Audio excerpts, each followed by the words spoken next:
하나님 아버지, 저희를 죄악 가운데서 구원해 주시고 또 영원한 천국의 소망을 주신 것 감사드립니다. 예수님께서 가장 높은 곳에서 또 가장 낮은 이 땅에 오셔서 죄인으로서 고통당하시고 죽임을 당하심으로 말미암아 저희가 구원을 받게 되었습니다. 그 예수님의 은혜에 감사드립니다. 저희가 주님 오실 날까지 예수님에 대한 그 사랑이 식어지지 않도록 항상 저희가 주님의 말씀으로 또 하나님의 은혜를, 예수님의 은혜를 일깨우는 또 삶을 살 수 있도록 도와주시옵소서. 또 이번 집회를 통해서 또 예수님의 그 사랑을 또 다시 한번 확인하는 시간을 가졌습니다. 혹시 이 중에 아직 구원이 이루어지지 않은 또 성도분들이 있다면 주님께서 자비를 베푸사 확실한 하나님의 사랑을 깨달을 수 있도록 인도해 주시옵소서. 또 오늘 주일을 맞이해서 형제 자매님들 또 함께 말씀을 배우고 또 교제하기 이 자리에 모였습니다. 또 이 시간이 하나님의 은혜로 마음속에 또 가득 채워지는 시간이 될 수 있도록 도와주시옵소서.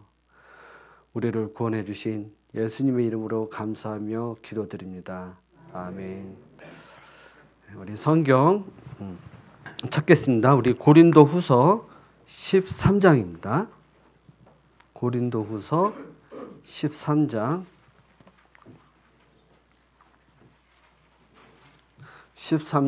5절. 고린도후서 13장 5절. 다 찾으셨나요?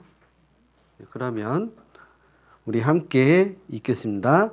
너희가 믿음에 있는가? 너희 자신을 시험하고 너희 자신을 확증하라. 예수 그리스도께서 너희 안에 계신 줄을 너희가 스스로 알지 못하느냐? 그렇지 않으면 너희가 버리운 자니라. 이제 쭉 말씀을 들으시고요. 다시 한번 구원의 확증을 하신 분도 있고 또 구원 받으신 분도 있을 겁니다. 그런데 이제 여기에 성경에 보시면요, 이런 말씀이 있어요.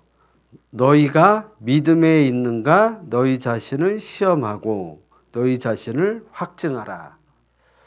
근데 사실은요, 저도 이렇게 목회 생활을 이렇게 하다 보면 이제 저희 교회에 나온 지 오래되신 분들 중에 좀 구원이 확실하지 않은 분들이 더러는 계십니다. 그래서 저는 항상 저희 양양교회도 마찬가지지만 저희 교회를 열심히 다니고 성경 강의는 열심히 듣는데 혹시 아직도 구원받을 수 있는 믿음을 갖지 못하고 살지 않을까라는 그런 걱정을 합니다. 왜냐하면 이런 믿음이 없으면 구원을 받지 못하면 어디로 가요? 지옥 가는 거 맞잖아요. 근데 지옥은 우리가 잘 알고 있지 않습니까? 지옥은 정말 끔찍한 곳입니다. 아주 그냥 뜨거운 불이 그냥 펄펄 그냥 지옥불이 영원히 꺼지지 않아요. 그래서 영영한 불이라고 하지 않습니까?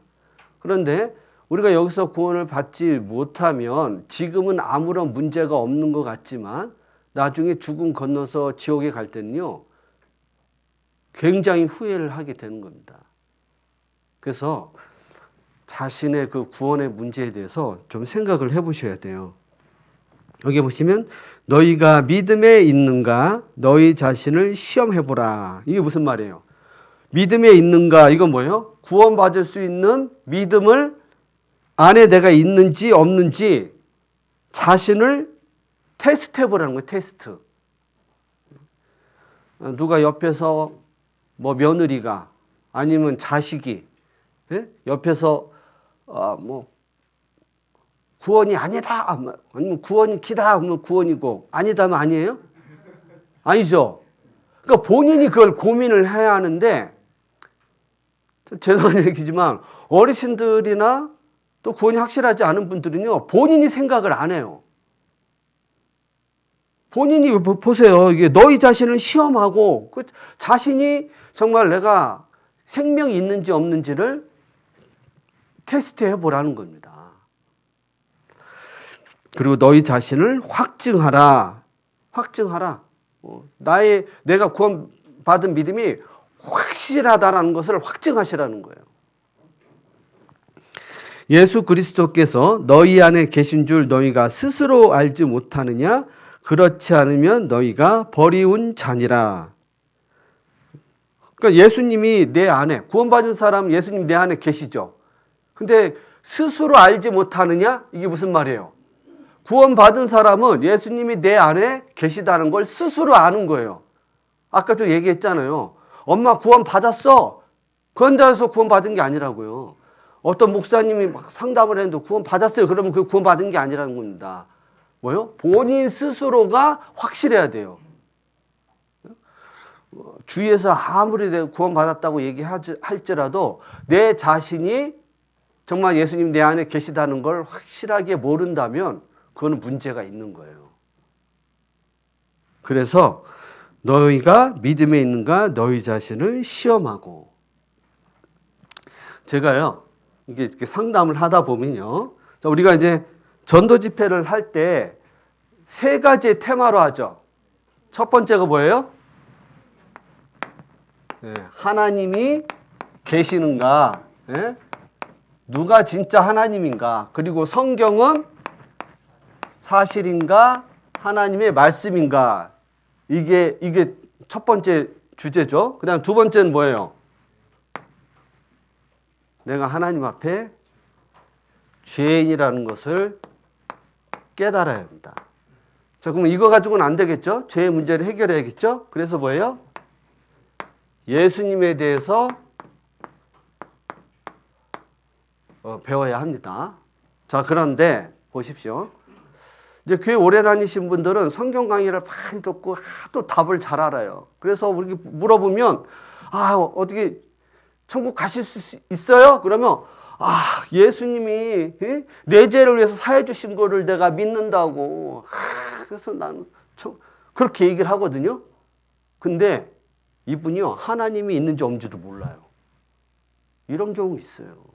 다만 자 보세요. 첫 번째, 두 번째 순서대로 믿어져야 돼요. 먼저는 하나님 성경이 믿어지고 그 다음에 내가 하나님 앞에 정말 죄인이고 지옥 갈 수밖에 없는 사람이다.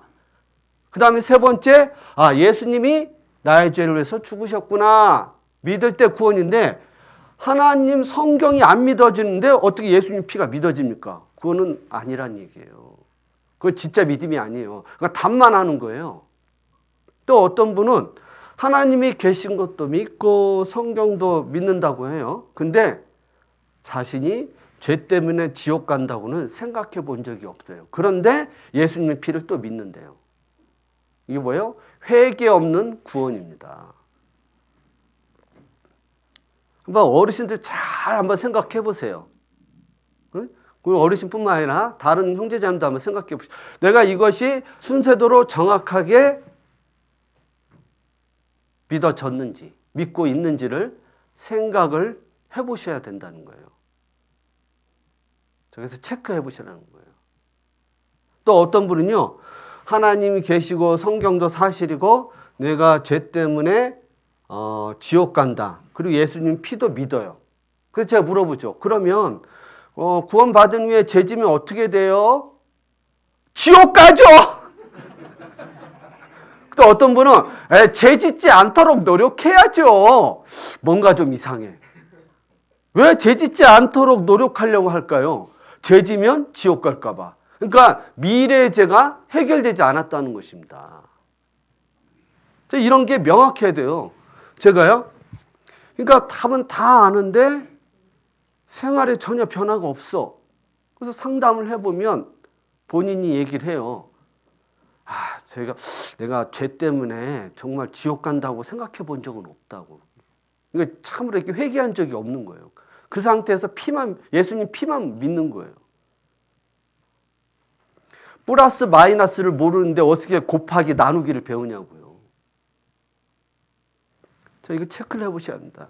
또 다 아는데 생활의 변화가 전혀 없으신 분이 있습니다. 야고보서 4장 보겠습니다.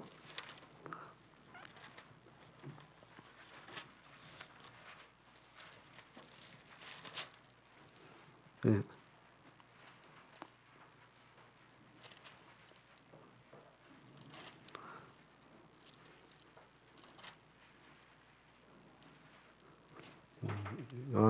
야고보서 2장입니다. 여기에 보시면은 야고보서 2장 17절 보세요.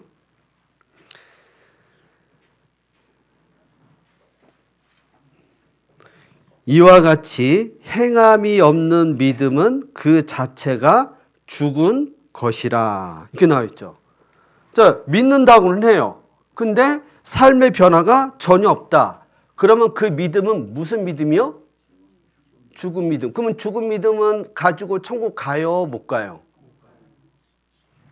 행함이 없는 믿음이 뭡니까? 물론 구원 받으면 뭐 천사처럼 확 바뀌진 않아요.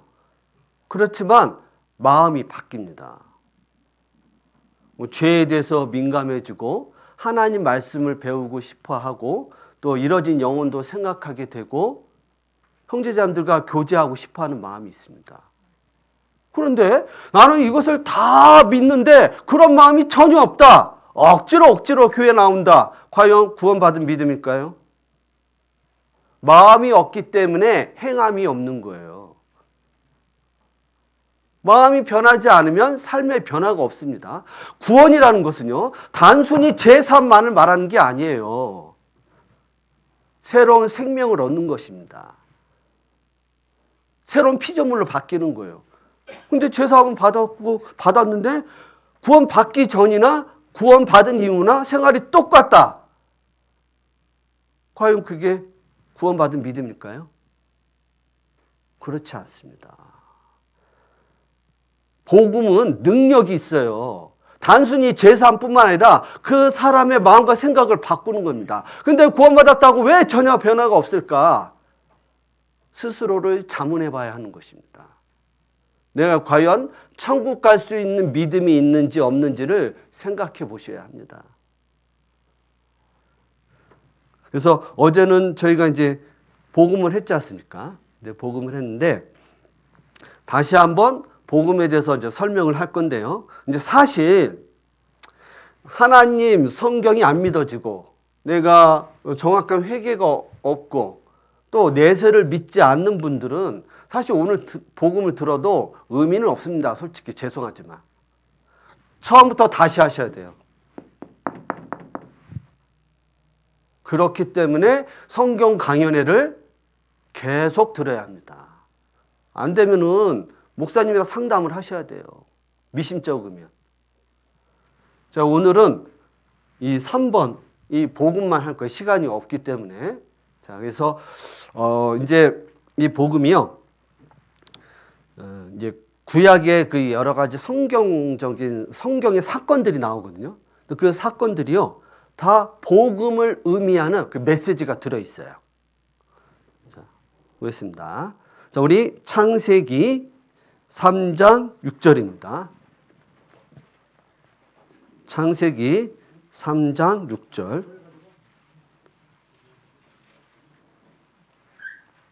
창세기 3장 6절부터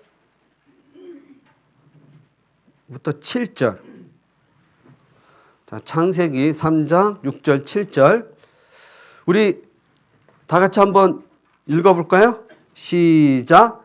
여호와 그 나무를 본즉 먹음직도 하고 보암직도 하고 지혜롭게 할 만큼 탐스럽기도 한 나무인지라. 여자가 그 실과를 따먹고 자기와 함께한 남편에게도 주매 그도 먹은지라. 이에 그들의 눈이 밝아 자기들의 몸이 벗은 줄을 알고 무화과 나무의 잎을 여머 치마를 하였더라. 자, 보세요. 자, 남자 여자를 하나님 창조하셨는데 아담과 하와를 창조하셨는데 옷을 입었어요? 안 입었어요? 어휴, 근데 둘이만 있으니까 안 창피할 것 같아요. 근데 뭐냐면은 그런데 이제 선악과 열매를 따먹었지 않습니까? 그러면서 뭐가 생기냐면 부끄러움이 생기는 거예요. 7절에 그들의 눈이 밝아 자기들이 몸이 벗은 줄을 알고 그랬죠. 자, 이게 수치스럽고 부끄러운 거예요. 자, 제가 들어오기 전에는 그런 걸 몰랐었는데 제가 들어오면서 이제 부끄러움을 아는 겁니다. 그러면서 무엇을 합니까? 무화과 나무 잎을 엮고 뭘 했다고요? 치마를 하였더라. 있죠. 이게 뭐예요? 치마. 치마 아시죠? 이제 무화과 잎이 뭐 요만하진 않았을 거예요. 뭐 이만했을 거예요. 그죠? 몇 개 탁탁탁 붙였어요. 근데 잎은 나중에 바스러져요? 안 바스러져요? 바스러지죠. 뭐 그 부끄러움을 가릴 수가 없는 거예요. 안 되는 거예요. 이 부끄러움 너무 창피해. 그런데 하나님이 3장 21절을 보시면 여호와 하나님이 아담과 그 아내를 위하여 무엇을 입혔다고요? 그렇죠. 가죽옷을 지어 입으시라. 가죽옷. 가죽옷은 뭐예요? 가죽은 어디서 나와요? 짐승에 나오죠. 그러면 가죽옷을 입으려면 짐승을 죽여야 돼요? 안 죽여야 돼요? 이제 가죽을 쫙 벗긴데 피가 철철철철 흘리는데. 근데 그 가죽옷을 입어서 만들어서 옷을 입음으로 자신의 부끄러움을 가렸죠. 자, 이것은 하나님의 그 복음이 들어 있습니다. 여기 보시면 자, 자기들이 몸이 벗은 줄 알고 무화과 나무 잎을 엮고 치마를 하였더라. 그런데 여호와 하나님이 가죽옷을 입혔다고 했죠. 자, 아담과 하와 죄는 용서되었을까 안 되었을까? 자, 보시죠. 이 죄 때문에 이 무화과 잎을 이제 가린 거예요. 이제 이건 뭘 말하냐면, 자, 우리가 하나님 앞에 죄인이고 그 죄 때문에 지옥 가잖아요. 그리고 하나님 앞에 부끄럽잖아요. 두렵고 창피하고. 왜? 내 죄의식 때문에. 그래서 어떻게 해요? 자, 무화과 잎은 뭐냐면 자신의 그 공로를 통해서 자기의 죄를 해결하려고 하는 인간의 모습이에요. 여러분 말씀 듣기 전에 어떻게 생각했어요? 우리 형제자매들. 아, 교회를 열심히 다니면 하나님이 용서해 주시겠지. 하나님 앞에 내 죄를 막 고백하면 하나님 내 죄를 용서해 주시겠지. 내가 하나님 말씀대로 열심히 잘 지키면 용서해 주겠지.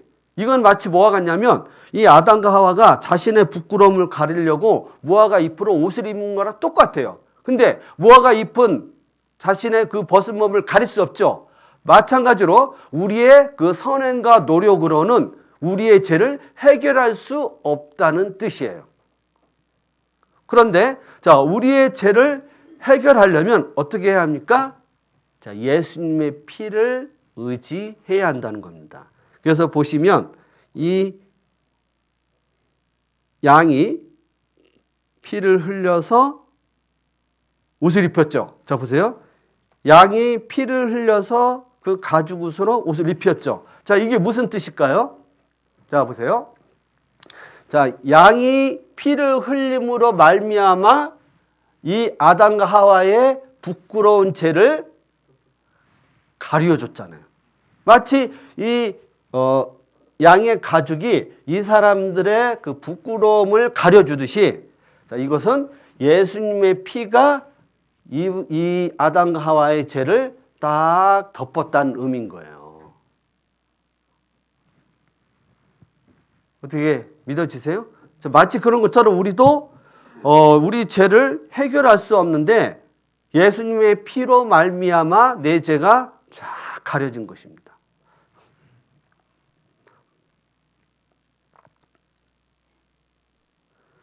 자, 무화과 나무 잎으로 만든 옷은 행위로 죄를 가리려는 모습이에요. 사람들이 보면요, 죄를 씻자 해가지고 막 똥물이에요. 이게 겐지스 강인데 3천만 명 여기서 씻고 있어. 이러면 죄를 씻는다고 생각하는 거예요. 이걸로 해결이 되는 게 아닙니다. 예? 또 이분 누구냐면 정가 16범인데 말기암 환자에게 간이식을 했어요. 한 이유가 뭐냐면 자기가 너무 죄를 많이 진 거예요. 정가 16범이면 16번 죄를 진 건데 그걸 속죄하기 위해서 마이기암 환자에게 간 이식을 했다. 선행을 통해서 자기 죄를 씻어보려고 하는 건데 그 선행으로 되지 않습니다. 그래서 죄를 씻기 위한 노력으로 뭐 종교를 갖고 선행을 하고 율법을 지키고 헌금을 잘한다고 해서 천국 가는 게 아니고 죄를 씻는 것이 아닙니다. 그래서 가죽옷은 예수님이 대신 죽으심으로 입혀주신 구원의 옷입니다. 사실은. 예수님이 대신 죽음으로 우리에게 무엇을 남겼냐면 구원의 옷을 남겼어요. 자, 아까 아담과 하와는 가죽옷을 입음으로써 자신의 부끄러움을 가렸잖아요. 근데 지금 이 시대의 죄인들은 예수님의 옷을 입음으로 그 부끄러움을 가리는 겁니다. 그 죄를 해결하는 거예요. 여기 보세요.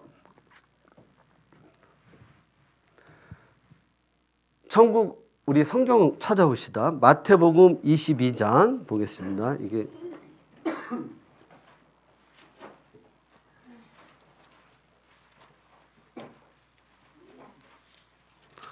마태복음 22장. 자, 이게 비유입니다. 비유로 말씀하신 22장 2절. 제가 읽겠습니다. 자, 천국은 마치 자기 아들을 위하여 혼인잔치를 베푼 어떤 임금과 같으니 그 종들을 보내어 그 청한 사람들을 혼인잔치에 오라 하였더니 오기를 싫어하거늘. 이렇게 나와 있죠. 자, 이게 천국에 대한 비유 말씀인데 어떤 임금이요 자기 아들을 위해서 이제 잔치를 베푸는데 이제 초청을 하는 거예요. 종들을 보내서 야 빨리 종들 보내가지고 참석하라고 혼인잔치. 그런데 5절을 보세요. 혼인잔치를 초대를 했는데 저희가 돌아보지도 않고 하나는 자기 밭으로 하나는 자기 상업차로 가고 그 남은 자는 종들을 잡아 능욕하고 죽이니. 이게 무슨 말이냐면 사실 이거 이제 이스라엘 백성들에게 하나님 예수님 먼저 복음을 전했어요. 근데 이 이스라엘 백성들이 다 배척을 한 거예요. 근데 그 배척한 이유가 뭐냐면 하나는 자기 밭으로. 어르신들이요 구원 못 받지 않는 게 이게 많습니다. 마음이 콩밭에 있어요 지금. 그러니까는 복음을 들어도 깨닫지를 못하는 거예요. 깨닫지 못한 거. 땅에 소망을 두는 겁니다. 그러니까 이제 구원 받으라고 성경 강의를 말씀 들으라고 하면 뭐라고 하는지 아세요? 나 반일해야 돼. 반일하면 피곤하니까 어때요? 저녁에 자야지 또. 말씀을 안 들어요. 또 뭐예요? 또 자기 상업차로. 내가 먹고 사는 것 때문에 바빠서 못 듣는다고. 그리고 좀 듣다가 중간에 무슨 일 있으면 안 나오고. 또 끝까지 들어야지 구원을 받는데. 그리고 이제 7절에 보시면 임금이 노하여 군대를 보내어 그 살인자들을 진멸하고 그 동네를 불사르고. 이거 이스라엘 환란 때 보셨죠? 예루살렘 멸망한 거. 예수님을 배척함으로 말미암아 유대인들이 멸망했잖아요. 그 얘기예요. 그러면서 9절에 사거리 길에 가서 사람을 만나는 대로 혼인잔치에 청하여 오노라 한대 그랬죠. 이게 뭐냐면 자 이스라엘에게 복음을 줄 수 있는 기회를 줬는데 이스라엘이 거부했죠. 그래서 지금 우리가 구원받을 수 있는 기회를 주고 있죠. 그게 바로 이제 은혜 시대를 얘기하는 거예요. 그래서 이제 여기저기 다 이렇게 이제 전도를 이제 해서 이제 초대를 해서 왔는데 자 보세요. 10절에 종들이 길에 나가 악한 자나 선한 자나 만나는 대로 모두 데려오니 혼인 자리에 뭐가 가득하다고요? 이 손이 무슨 손이에요? 손님. 손님이 이제 가득 찼어요. 그런데 자 11절을 보십시오. 임금이 손을 보러 들어올새 거기서 예복을 입지 않은 한 사람을 보고 가로되 친구여 어찌하여 예복을 입지 않고 여기 들어왔느냐 하니. 이게 무슨 뜻일까요? 자, 예복. 자, 예복은 뭐냐면 자, 임금이요. 그 사람들을 초대할 때 초대장의 의미로 유니폼을 주는 거예요. 유니폼. 여기 우리 찬양대 유니폼 있죠? 그런 식으로 다 줘요. 초대한 사람은.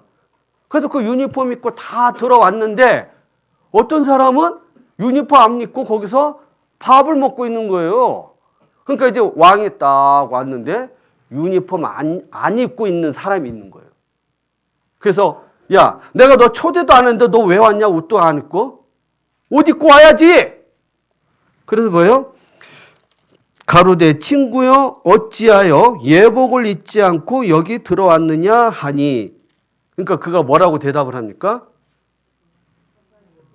저가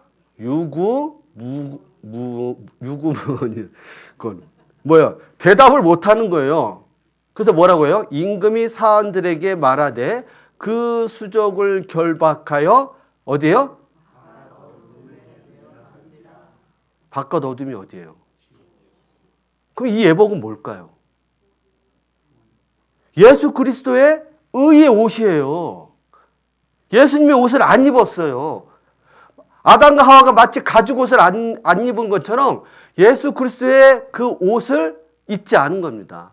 그러니까 구원 받았다고 하고 막 같이 뭐 하나님 말씀도 듣고 막 교제도 하고 하긴 해.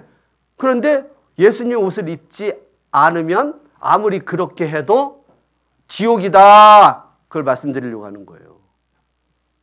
아니, 나는 교회 다닌 지 오래됐어. 예? 또 뭐 난 성경 강의를 많이 들었고 난 갈릴리 수양관 갔어. 제가요 한 어르신인데 이렇게 구원 받으셨냐고 하면 예수님 제가 갈릴리 수양 가서 구원 받았다고. 예? 갈릴리 수양 가서 침례도 받고 구원 받았다고. 갈릴리 수양 가서 침례 받으면 구원 받은 겁니까? 아니에요.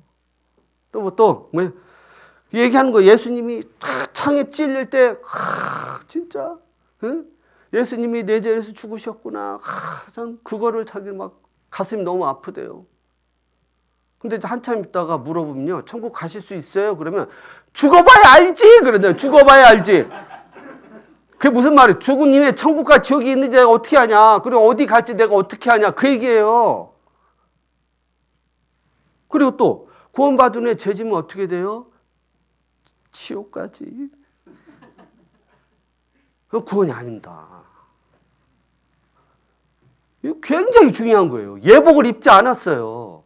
혼인 잔치에는 참여했지만 예복을 입지 않았어요. 교회에는 나오지만 예수 그리스도의 옷을 아직 못 입은 거예요. 예수님의 피를 아직 마음속에 마음으로 받아들이지 않은 겁니다. 자, 우리 목사님들이요 항상 그런 거 걱정하는 거예요. 다른 교회 복음이 없는 그 교회를 보면 우리가 안타깝잖아요. 또 우리는 교회 복음이 확실한 교회인데 여기서 구원을 못 받는다면 너무 안타까운 겁니다. 여기 보세요. 예복을 입지 않은 한 사람을 보고 가로되 친구여 어찌하여 예복을 입지 않고 여기 들어왔느냐. 자, 우리 이사야 61장 10절입니다.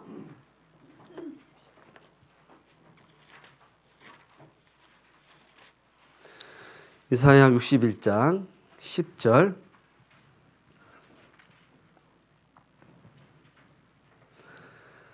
함께 읽어보겠습니다. 내가 여호와로 인하여 크게 기뻐하며 내 영혼이 나의 하나님으로 인하여 즐거워하리니 이는 그가 구원의 옷으로 내게 입히시며 의의 겉옷으로 내게 더하심이 신랑이 사모를 쓰며 신부가 자기 보물을 단장함 같게 하셨습니다. 여기 보시면 내 영혼이 나의 하나님으로 인하여 즐거워하리니 그랬죠. 그러니까 내 영혼이잖아요. 내 영혼.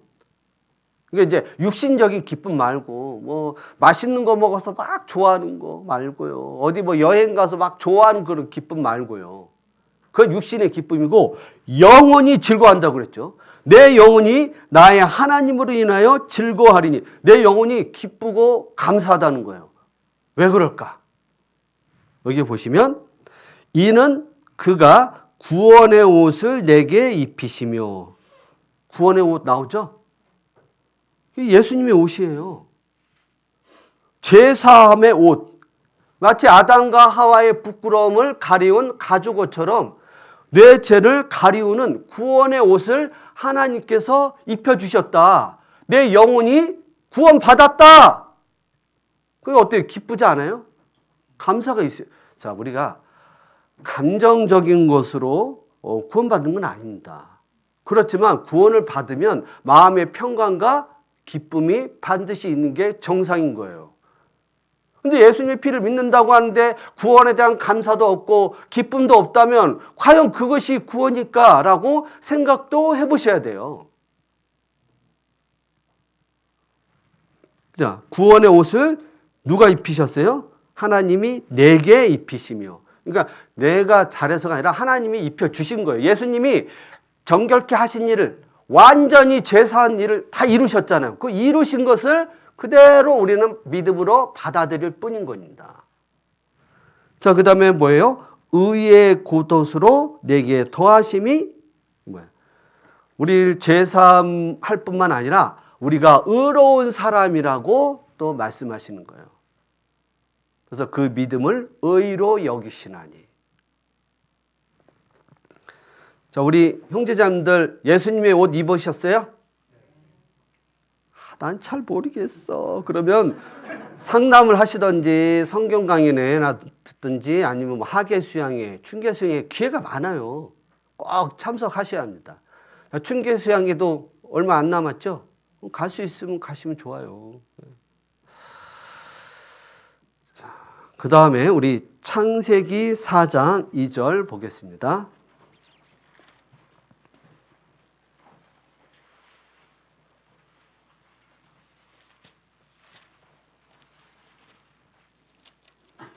창세기 4장 2절에서 5절까지입니다. 창세기 4장 2절에서 5절까지 자, 우리 함께 읽어보겠습니다. 그가 또 가인의 아우 아벨을 낳았는데 아벨은 양치는 자이었고 가인은 농사하는 자이었더라. 세월이 지난 후에 가인은 땅의 소산으로 제물을 삼아 여호와께 드렸고 아벨은 자기도 양의 첫 새끼와 그 기름으로 드렸더니 여호와께서 아벨과 그 제물은 연락하셨으나 가인과 제물은 연락되지 아니하신지라. 가인이 심히 분하여 안색이 변하니. 이제 그 아담의 아들 가인과 아벨이 있는데요. 이제 이 가인과 아벨이 드디어 이제 성장해서 하나님께 제사를 드리는 거예요. 근데 이제 가인은 농사를 짓는 사람이라서 농수산물을 딱 올려놓은 거예요. 어르신들 농수산물 키우죠? 뭐 파도 키우고 뭐 감자도 키우고 뭐 호박도 키우고 그걸 다 하나님께 제사를 드렸어요. 또 아벨은 목축업을 해요. 그래서 양을 키우는 일을 해요. 그래서 양을 쫙 하나님께 제사를 드렸는데 누구 제사를 드렸을까요? 아벨이 양으로 제사를 드렸는데 그 제사를 받은 거예요. 왜 그랬을까요? 하나님이 고기를 좋아해서 그럴까요? 나 채소 야채 싫어. 과일은 싫어. 응? 나는 뭐 저탄고지를 해. 하여튼 고기를 왜 받았을까? 왜 양을 받았을까? 여기에는요 비밀이 있어요. 비밀이. 자 보세요. 이제 가인과 아벨인데 가인은 호박, 사과, 벼 이걸 바쳤는데 안 받으시고 아벨의 이 양 새끼를 받으신 거예요. 자 이게 뭐냐면 여기에 보시면 죄 사함을 받으려면 반드시 피를 흘려야 됩니다. 피를 흘려야 돼요. 그래서 피가 죄를 속하느니라 그랬죠. 피가 죄를 사해 주는 거예요. 그래서 죄 삭은 사망이요 그랬지 않습니까? 그래서 죄값을 갚으려면 죽여야 돼. 피를 흘려야 돼요. 근데 자 보세요. 가인이 더 그 제사를 드리는데 수고를 많이 했을까요? 아벨이 제사를 드리는데 더 수고를 많이 했을까요? 가인이 더 많아요. 어르신 농사 지어봐서 알죠? 야, 이거 막 땅 파고 막 일일이 심고, 저도 양양 가서 그거 많이 봤어요. 막 농사 많이 하시더라고요. 근데 뭐야, 또 종류도 굉장히 많죠. 호박도 있고 사과도 있고 뭐 벼도 있고 뭐 배추도 있고 엄청 많았잖아요. 그 얼마나 고생스러워요. 그렇게 그냥 하나하나 정성 들여서 하나님께 드렸는데 하나님이 안 받으신 거예요. 이게 죄가 해결 안 된 거예요, 지금 가인은. 근데 아벨은 뭐예요? 뚫어뚫어 와가지고 양 한 마리 탁 데리고 와서 한 마리 그냥 딱 쭉 잘라가지고, 응? 피를 흘렸더니 아벨이 제사는 받은 거예요. 그러니까 어때요? 가인이 화가 난. 그래가지고 가인이요 아벨을 죽였어요. 자 보세요. 자 이게 무슨 뜻이냐면, 자 가인은 열심히 했죠. 그게 뭐냐면 인간의 노력과 열심과 공로다 이거예요. 제가 아까 말씀드렸잖아요. 열심히 교회 나오고, 응? 열심히 기도하고 헌금하고 하나님 말씀대로 살면 하나님이 날 받아주시겠지 하는데 그렇지 않다는 겁니다. 뭐예요? 죄는 반드시 피를 흘려야 한다. 양의 피죠. 양의 피. 그러니까 죄의 삭은 사망이기 때문에 피를 흘려야지만 죄사함을 받아요. 자, 이 양의 피는 지금의 누구의 피죠? 예수님의 피인 거예요. 예수님의 피로 하나님께서 우리를 받아주시는 거예요. 오케이?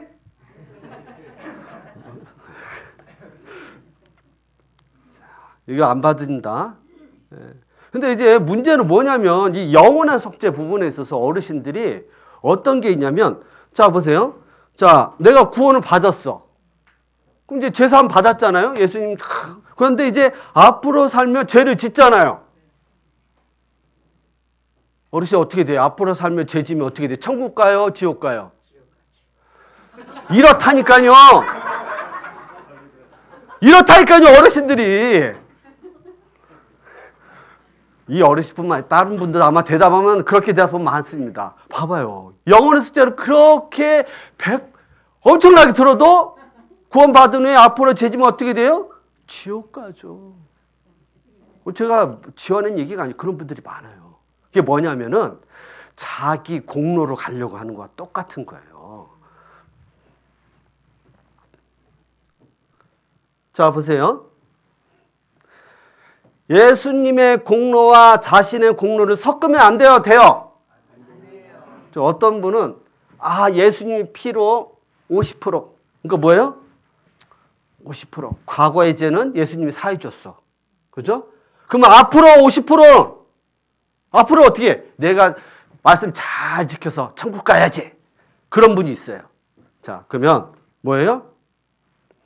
예수님 공로 50%, 자기 공로 50%. 그럼 과거의 죄는 예수님이 사해졌고 미래는 내가 죄 안 져서 천국 가야지 하는 사람이에요. 이런 사람 천국 갈까요? 지옥 갈까요? 지옥! 저는요 예수님 피 90% 믿어요. 90%. 그런데 조금 나도 좀 해야지 않겠어요? 조금 뭐 좀 해야죠. 예? 자, 10%. 자, 90%면 굉장히 많이 믿는 거죠. 예수님 피를. 자, 그럼 천국 가요? 지옥 가요? 지옥 가요. 자, 이번에는 99.9999%.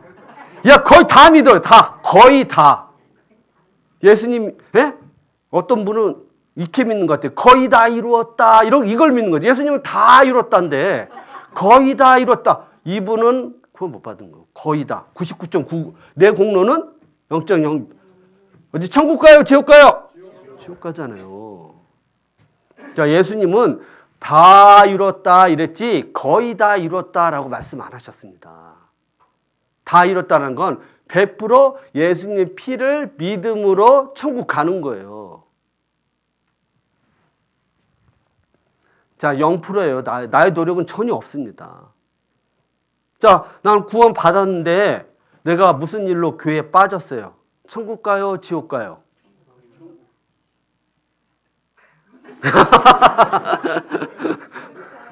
자, 봅시오. 자, 보세요. 자, 내가 예수님 피로 구원을 받았어요. 그래서 교회를 이제 잘 나오다가 어느 날 교회를 못 나갔어요. 그리고 하나님 말씀대로 못 살고 죄를 졌어요. 천국 가요? 지옥 가요? 누구는 지옥이라고 누구는 천국이라고. 자, 이게 굉장히 중요합니다. 자, 100%일 때 천국 가는 거예요. 그러니까 내가 천국 가는 것은 나의 공로 아무 상관이 없어요. 내가 못 살아도 아무 상관없어요. 왜? 우리는 이 예수님의 피 100%만 믿으면 천국 가는 거예요. 이게 섞이면 안 되는 겁니다. 근데 아직 그게 어르신들이 아직 안 된 거예요, 지금. 긴가 민가 한 거예요, 지금. 긴가 민가. 우리 청년 긴가 민가 합니까? 확실해요? 확실하지 않아요?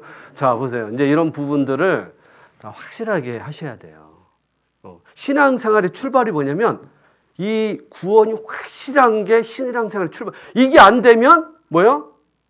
처음에 교회 나올 때는 좀 열심히 다니다가 아이고 힘들다 그래요. 구원을 받으면 막 신앙생활이 기쁜데 구원이 확실하지 않으면 신앙생활이 기쁘지가 않아요. 그냥 억지로 자식이 나오라니까 나오는 거예요.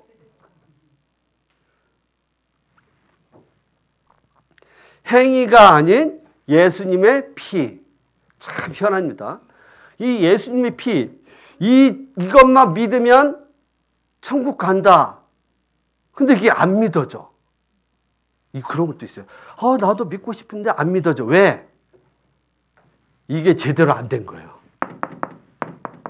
답만 하는 거예요. 그러니까 성경이 100% 하나님 말씀이라는 게 믿어져야 하잖아요. 하나님이 계시다는 게 믿어져야 하잖아요. 성경이 하나님이 참 하나님이라는 게 믿어져야 하잖아요. 내가 정말 죄인이고 지옥 간다는 것을 알아야 하잖아요. 그러지 않은 상태에서 자꾸 이 예수님의 피만 듣다 보니 뭐예요? 안 믿어지는 거예요. 성령님이 깨닫게 해주시지 않습니다. 성령이 오셔야지만 깨달아지는 내용이에요. 자, 여기 보세요. 로마서 10장 2절 3절 자, 함께 읽어보겠습니다. 내가 증거하노니 저희가 하나님께 열심은 있으나 지식을 쫓는 것이 아니라 하나님의 의를 모르고 자기의 의를 세우려고 힘써 하나님의 의를 복종치 아니하였느니라. 자, 여기 보세요. 하나님께 열심은 있으나 뭐라고요? 지식을 쫓는 것이 아니라. 그러니까 하나님께 뭔가 열심히 하는 사람도 있죠. 교회 열심히 다니는 분들 많잖아요. 근데 천국 가는 믿음을 몰라. 왜? 지식을 쫓는 것이 아니라. 저도 옛날에 그 교회 다녔거든요. 그러면 그 부흥 강사가요, 뭐라고 하냐면, 주여 삼창하래요. 그러니까 주야! 주야! 주야! 그러면은 뭔가 이게 하나님이 나타나는, 하나님을 만난다는 거예요. 예? 그럼 막 박수 치고 막 찬양 부르는 거예요, 막. 정신없어요, 정신없어. 성경은 안 배워. 성경 짧게 하고 그냥 끝나. 성경 얘기하면 다 줘라. 이렇게. 자, 우리가요, 성경에 구원받을 수 있는 그 길이 있거든요. 그래서 하나님 말씀을 자세히 배우셔야 돼요. 예? 무조건 교회 나오고 내가 뭐 이렇게 같이 모임 참석하고 그것도 중요하지만 성경 강연을 말씀드릴 때 집중해서 잘 들어야 돼요. 좀 이해하기 어렵더라도 잘 들어야 돼요. 왜? 믿음은 들음에서 나고 들음은 그리스도의 말씀으로 말미암느니라. 희망을 가지세요. 절망하지 마시고. 말씀, 교회 붙어서 말씀을 잘 들으시면 언젠간 하나님 깨닫게 해주십니다. 그 뭐예요? 자기 의의를 세우려고 힘써 하나님의 의의를 복종치 아니하였느니라. 예, 그래서 우리가 자기가 뭔가 노력하고 열심히 해서 구원에 이르는 것이 아니라 하나님의 의를 믿음으로, 복종한다는 건 하나님의 의를 믿는다는 거예요. 하나님의 의가 뭐예요? 예수님의 피. 자, 우리 갈라디아서 2장 16절 같이 읽어보겠습니다. 사람이 의롭게 되는 것은 율법의 행위에서 난 것이 아니요 오직 예수 그리스도를 믿음으로 말미암는 줄 아는 거로 우리도 그리스도 예수를 믿나니 이는 우리가 율법의 행위에서가 아니고 그리스도를 믿음으로써 의롭다함을 얻으려 함이라. 율법의 행위로서는 의롭다함을 얻을 육체가 없느니라. 자, 사람이 의롭게 되는 것은 뭐라고요? 율법의 행위에서 난 것이 아니요. 이게 뭐냐면 하나님 앞에 내가 의롭다함을 받는 것은 율법의 행위가 뭐냐면 하나님 말씀을 잘 지켜서 되는 것이 아니다. 모임 잘 참석하고 주일날 나오고 하나님 말씀대로 잘 살면 의로워지는 게 아니에요. 왜? 하나님 앞에서는요. 율법을 지켜서 의로울 사람이 한 사람도 없어요. 왜? 죄도 짓고 있잖아요, 지금. 자, 어떻게 의로워지냐? 오직 예수 그리스도를 뭐라고요? 믿음으로 말미암는 줄 아는 거로. 우리의 의는 예수님이 하신 일을 믿을 때 그게 의가 되는 겁니다. 자, 우리도 그리스도 예수를 믿나니 이는 우리가 율법 행위가 에서가 아니고 그리스도를 믿음으로써 의롭다함 얻으려 함이라. 율법의 행위로서는 뭐라고 해요? 이게 무슨 뜻이에요? 하나님 말씀을 잘 지켜서 하나님 앞에 너는 정말 선하다라고 할 사람이 없다는 거예요. 육체는 사람을 얘기하는 겁니다. 그래서 이 피가 마음에 확실히 믿어져야 되는 거예요. 또 하나만 한번 해보겠습니다. 이거 하나만 하고 되겠습니다. 이거 넘어가고요. 자, 우리 요한복음 3장 14절 보겠습니다. 요한복음 3장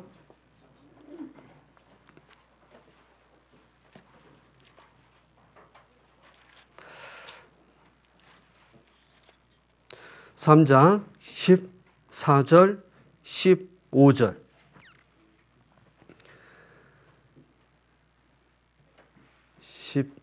요한복음 3장 14절 15절 함께 읽겠습니다. 모세가 광야에서 뱀을 든 것 같이 인자도 들려야 하리니 이는 저를 믿는 자마다 영생을 얻게 하려 하심니라. 자 보세요. 자, 이게 무슨 일이 있냐면 옛날에 그 이스라엘 백성들이요. 하나님께 하도 불평불만하니까 뭐예요? 지금 뭘 보냈어요? 뱀을 보내가지고 불뱀. 물리면 죽어냐? 해주고요? 죽게 생겼는데 이제 많은 이스라엘 백성들이 불뱀에 물려서 죽게 생겼어요. 죽었고. 근데 모세가 하나님 저들을 좀 낫게 해주십시오. 응? 낫게 해주십시오. 그러니까 하나님 뭐라냐면 야 노스로 뱀을 만들어라 그랬어요. 뱀을. 응? 구리 뱀을 만들어가지고 요 장대에다가 이 노스로 만든 뱀을 달아놔라. 그러면 어떻게 해요?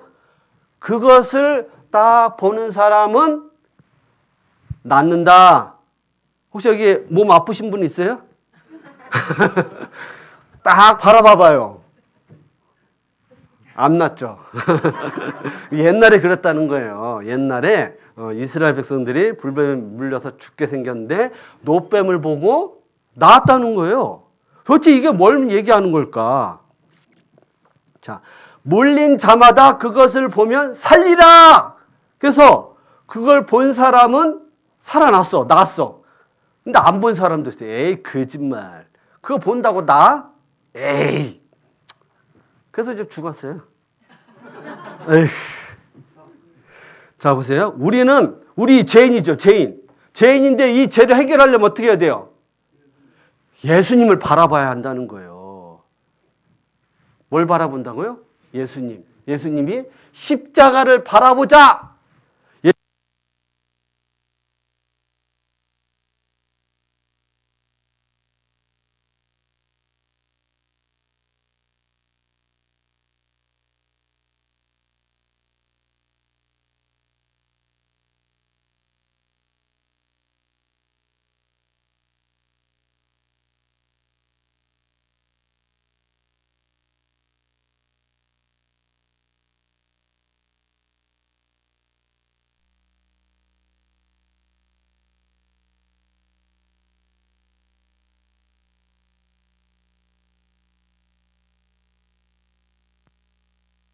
지고 가는 하나님의 어린 양 이로다 그랬죠. 자, 이거예요. 보라, 세상 죄를 지고 가는 하나님의 어린 양 이로다. 보라, 이거 보는 거잖아요. 보는. 뭘 봐요? 뭘 봐야지 우리 죄가 해결돼요? 세상 죄를 지고 가는 하나님의 어린 양이로다. 그래서 어떤 분은 보라 그러니까 양 보라고. 그래서 양 봤는데 해결 안 되네. 그 양은 이 어린 양은 예수님을 얘기하는 거죠. 예수님. 그 어린 양이 사람들의 죄를 위해서 피를 흘리신 거 보셨죠? 그래서 그 사람 죄를 대신 해결해 주셨잖아요. 해결해 줬잖아요. 근데 예수님도 양처럼 세상 죄를 지고 가는 그랬잖아요. 세상에 있는 죄를 다 지고 양처럼 예수님이 피를 흘리셔서 우리 죄값을 갚았다. 자, 세상죄가 이 세상죄에 내 죄 포함돼요? 안 돼요? 돼요. 확실히 대답하시네요. 확실하신 것 같아요. 야, 우리 어르신 세상죄 포함돼요? 안 돼요? 어르신 죄가? 야, 무슨 확실한? 예? 확실할 것 같은 분만 제가 물어본 거예요. 다 못하신 분은 제가 질문 안 하겠습니다. 또 곤란하시니까. 예. 그래서 보라. 세상 죄를 지고 가는 하나님의 양이로다. 보는 게 바로 믿는 겁니다. 믿음으로 바라보는 거예요. 예수님의 그 피를 내가 믿을 때 구원을 받는 거예요. 자, 우리 이사야 45장 22절 함께 읽어보겠습니다. 땅 끝에 모든 백성아 나를 앙망하라. 그리하면 구원을 얻으리라. 나는 하나님이라 다른 이가 없음이니라. 땅 끝에 모든 백성아, 그건 뭐예요? 전 세계에 있는 모든 사람들, 태백 사람, 정선 사람, 양양 사람, 서울 사람, 모든 사람, 한국 말고도 미국, 러시아, 아프리카 모든 사람들아 나를 앙망하라. 이게 뭐예요? 예수 그리스도를 바라봐라. 예수님의 피를 믿으라. 그리하면 뭐예요? 구원을 얻으리라 했잖아요. 그래서요, 오늘 이제 조금 이따 또 성찬식이 있어서요. 성찬식 말씀을 좀 해야 하는데요. 혹시 아직 난 좀 확실하지 않다 그러면 좀 솔직하게 잘 모르겠다라고 하는 게 진짜 용기 있는 결정이에요. 이 병을 감추면 안 돼요. 창피하다고. 구원 못 받은 건 창피하게 생각하지 마세요. 구원 받으면 되죠. 예? 그래서 자꾸 듣고 모르면 목사님한테 물어보고 목사님이 얼마나 친절하게 생기셨어요. 잘 설명해 주실 겁니다. 말씀. 예? 이렇게 해주시면 되겠습니다. 예. 그러면 이제 성찬식 말씀을 좀 하고 성찬식을 하겠습니다. 우리 고린도전서 11장을 보겠습니다.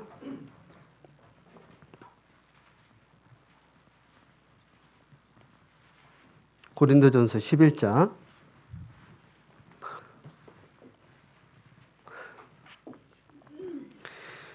11장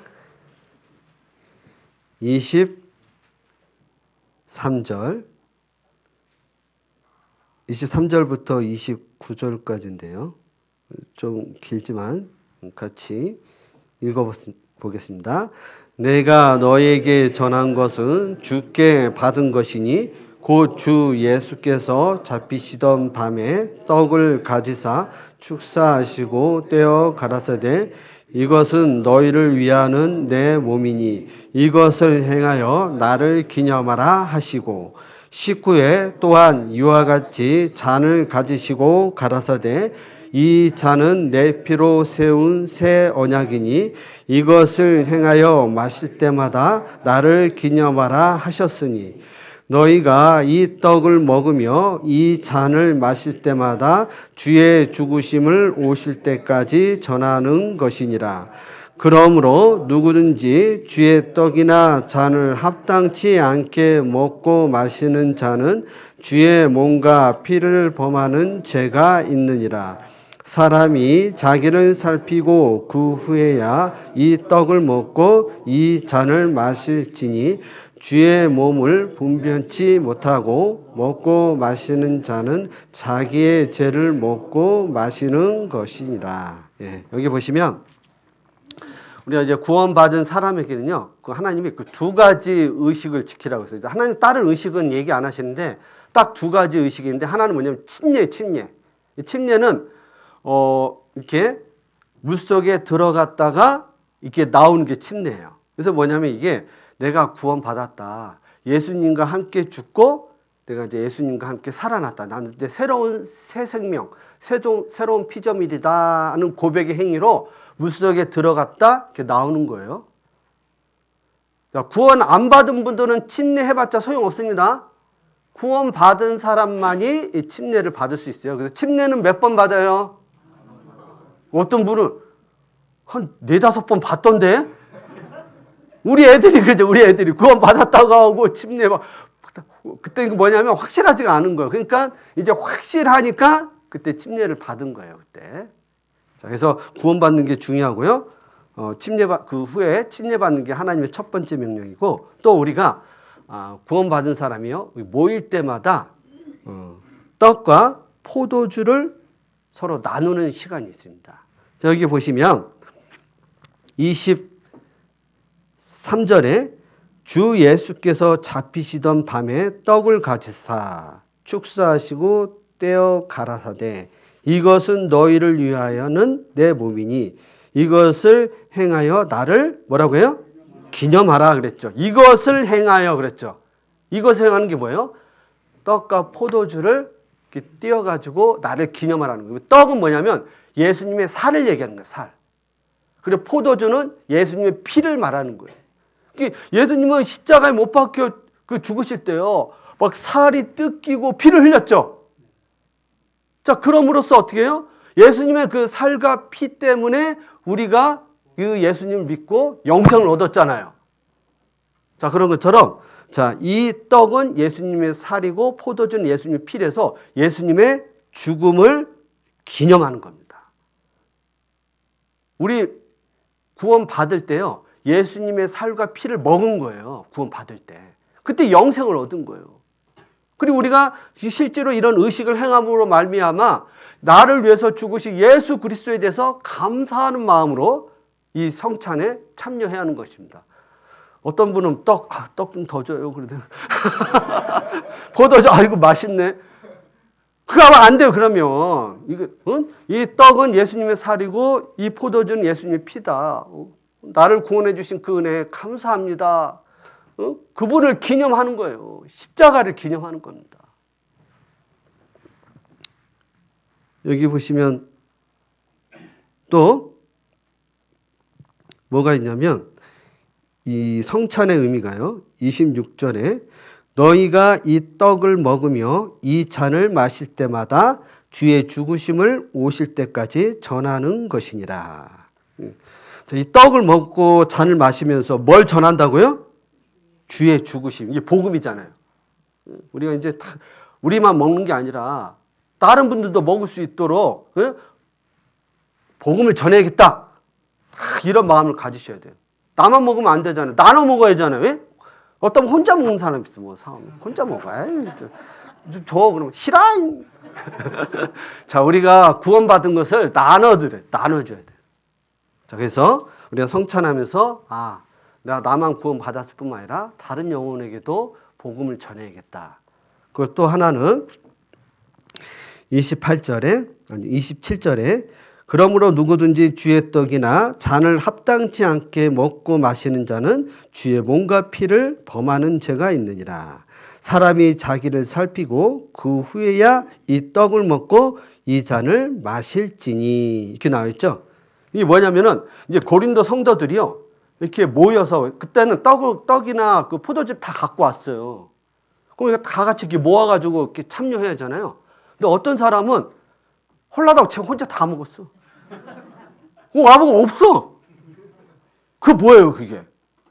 그게 뭐냐면 성찬식을 아주 가볍게 보는 겁니다. 그래서 우리가요, 거룩한 마음으로, 깨끗한 마음으로 이 성찬에 참여해야 합니다. 그래서 여기 보시면 사람이 자기를 살피고, 이게 뭐예요? 내가 뭐가 잘못된 것이 있는 건 없나? 내가 하나님 앞에 형제자매들한테 뭐 잘못한 것은 없나? 이런 걸 살피면서 이렇게 먹는 것입니다. 그리고 또 하나는 뭐냐면 한 몸에 우리가 참여한다는 의미예요. 이 떡이 하나잖아요. 이 하나에서 다 분리되는 거잖아요. 그럼 뭐냐면 우리 구원받은 그리스도인들은 하나다, 여러 가지다. 하나. 쪼개지면 안 돼요, 저희가. 우리는 같은 예수님을 믿고 예수님의 피를 마셨잖아요. 우리 한 떡을 먹었잖아요. 우리는 같은 예수님을 믿고 구원 받았잖아요. 그럼 우리는 어떻게 해요? 하나가 돼야 돼요. 하나. 우리는 하나구나. 하나 맞죠? 네. 어떤 분은 뭐 여러 명인데 그런데 그게 아니고 하나, 우리 마음으로 하나. 네? 이렇게 했으면 좋겠습니다. 예, 그러면 저기 기도하고 성찬식 시작하겠습니다. 하나님 아버지, 저희를 구원하신 은혜 너무나도 감사드립니다.